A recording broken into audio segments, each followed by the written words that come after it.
Simulan natin, papakita ko muna sa inyo mga idol na hindi gumagana tong electric fan. Okay? Saksak natin. Yan. Ito, naka-ready na yung ating saksakan dyan. Yan. Then, siyempre, i-on natin yan. Nandito yung switch niya sa likod mga idol. Ayan o. Number 1. Walang reaction yan mga idol. Kahit uyog, wala. Ni ogong, wala. Number 2, wala rin. Number 3, wala rin.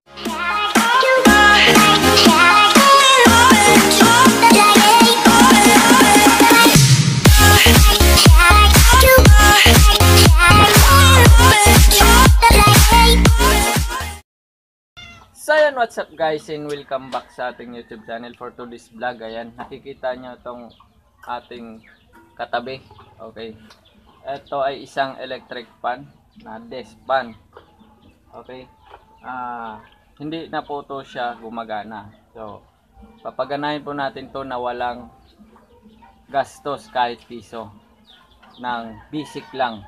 Okay, ito ay tutorial lang mga idol para matutunan nyo din kung paano mag-ayos ng inyong electric fan. Sundan nyo lang yung video mga idol. So, simulan natin. Papakita ko muna sa inyo mga idol na hindi gumagana tong electric fan. Okay? Saksak natin. Yan. Ito, naka-ready na yung ating saksakan dyan. Yan. Then, siyempre, i-on natin yan. Nandito yung switch niya sa likod mga idol. Ayan o. Number 1. Walang reaction yan mga idol. Kahit uyog, wala. Ni ogong, wala. Number 2, wala rin. Number 3, wala rin. So, isa lang po yung problema niyan. Yung kanyang fuse na sa may motor. Pero hindi na po natin babaklasin yung motor.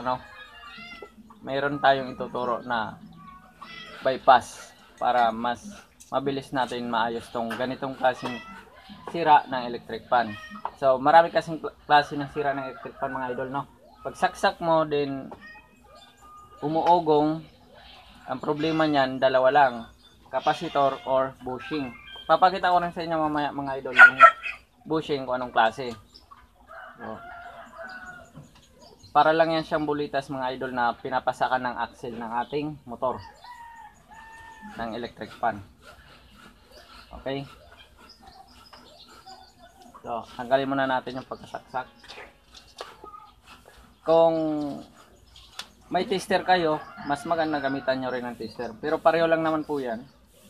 Kung wala naman po kayong tester, mas madali ng ganito. Pakiramdaman na lang. Palakasan ng pakiramdam. Ay, kung wala kang pakiramdam, manhid ka talaga.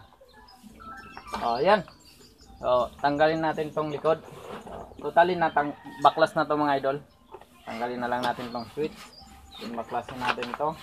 So, ako lang mismo nagbibideo sa sarili ko. So, ito mga idol yung ating likod ng electric fan. Ito yung motor. Okay? So, sa likod ng motor mga idol, hanapin nyo yung switch. Pwede yung switch nyo nasa baba. Dito mga idol, ng electric fan. Pwedeng nasa gitna, lalo na kung sa mga stand fan. Karamihan, nasa gitna yan. At isa dito sa taas, lalo na sa mga disc fan, floor fan. Yan, nasa taas, nasa likod lang ng electric fan. So hanapin nyo yung wire na may silyo. Katulad nito mga idol, yan. Ito, yan. Ito may silyo yan mga idol. Ito, galing ng ano to mga idol? Easy, na diretsuhan. At ito yung kabila naman na galing easy na dadaan muna ng ating switch. Okay, ng electric fan. So, ang hanapin nyo lang mga idol, itong may silyo. Tapos, hanapin nyo mga idol, itong kapasitor. Ayan, ito yung kapasitor nya mga idol. May dalawang paa yan mga idol, no? Ayan. Ayan. So, kung ang ano nyo mga idol, ang switch ng inyong electric fan is nasa baba dito sa kanyang harapan o nasa kanyang base, nandoon din po yung kanyang silyo ng wire. So kapag gapangan nyo lang po yan ng wire mula sa may silyo, papunta dito sa kanyang motor para i-direct nyo o maikabit nyo dito sa kapasitor.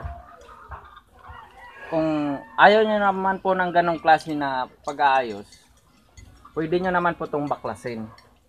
Yun nga lang, ingat-ingat kasi maliliit lang yung ano nito, wire. Pwedeng maputol, mahirapan na kayo magdugtong. Hanggang sa hindi nyo na maayos yung inyong electric fan. Excuse. So, yan mga idol. At saka pag umuugong naman po yung inyong electric fan, ang problema, pwedeng itong kapasitor din po mga idol. Ito. Palitin na po yan. At saka kung isa pa na ano ng sanhi ng ugong mga idol, itong ating bushing. Tanggalin muna natin. So, tanggalin din natin to. Ayan.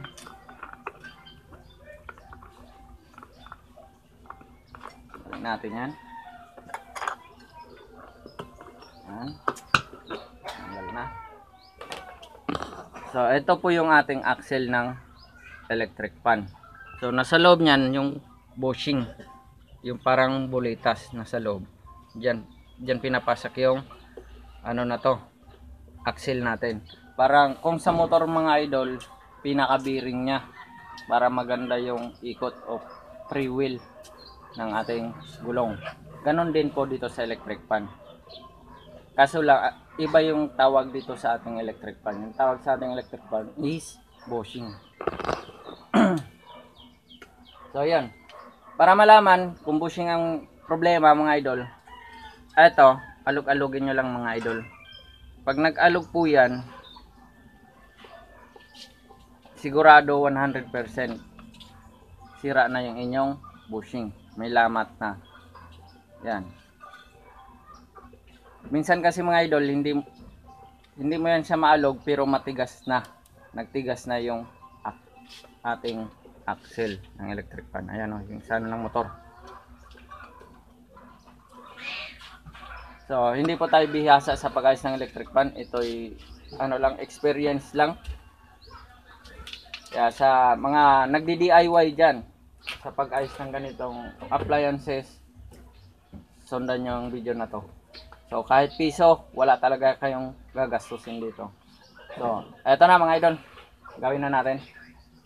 Sabi ko kanina, handa lang kayo na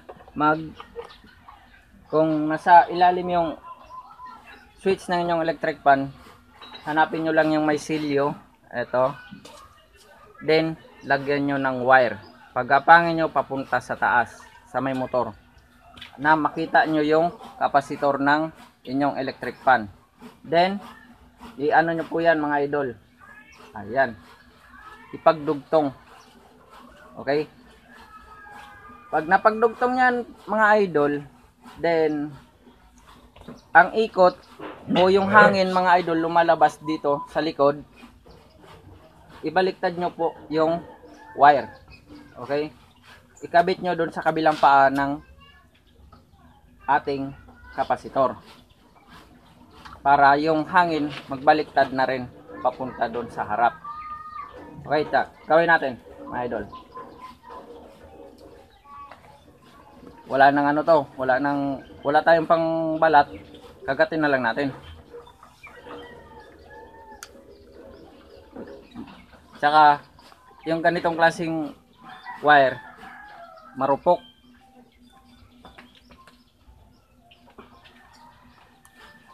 Meron tayong kasama dito mga idol, sa air conditioning siya at nagwa-wirings ng bahay. Magaling po ito mga idol. So, ayan o.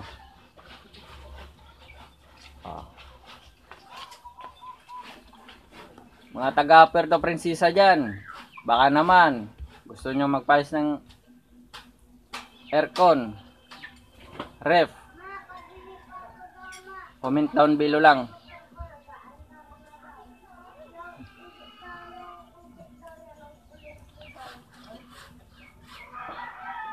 Yan, nabalatan na natin mga idol.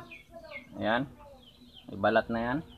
Then, ikabit natin dito sa may silyo. Tulad ng sabi ko kanina, dito sa may silyo nyo ilalagay ang wire. Idudugtong. Okay?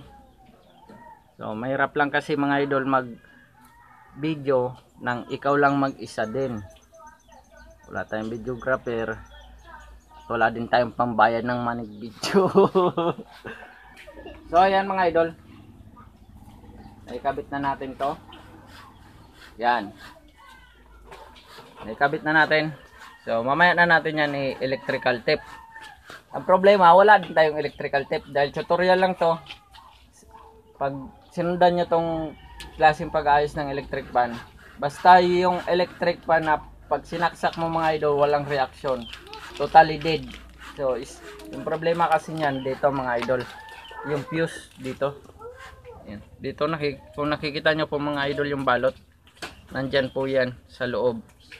So, galing dyan, papunta doon sa may kapasitor. Tapos, galing dito, papunta naman dito sa ating PC. Alright? Yan po yung connection yan. Kaya dyan po natin pinap. O ginamper na lang. Para hindi na po tayo mag-backlash ng ating electric fan o ng ating motor ng electric fan. Para lang doon na lang ipagdugtong yung yung ating fuse. So ayan. Try natin mga idol kung gumagana na. Sa mga bago dyan mga idol sa aking channel, don't forget to click subscribe and hit the notification bell para updated kayo sa mga video katulad nito. Okay? Marami tayong fans mga idol, mga bata.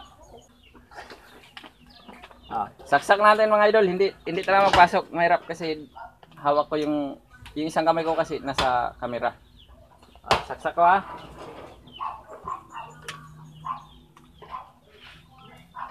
Tapos i-on natin mga idol. Ayan Walang daya yan mga idol, walang cut. So, on natin. Sana mag-ikot. Kita niyo mga idol. Nag-ikot, di ba? 100% kahit piso wala kayong gagastusin pag ganito yung technique ng inyong pag-aayos ng electric fan. Okay, off natin yan. Pag nagkamali naman po kayo ng kabit ng wire o nailagay nyo sa kabilang paan ng kapasitor, yung hangin po nyan dito sa likod mismo. So, ililipat nyo lang sa kabilang paan ng kapasitor para yung hangin palabas na dito sa harap. Okay? So, maraming salamat sa inyong panonood. Sana may natutunan kayo sa ating tutorial kung paano mag-ayos ng electric fan na walang gasto kahit piso.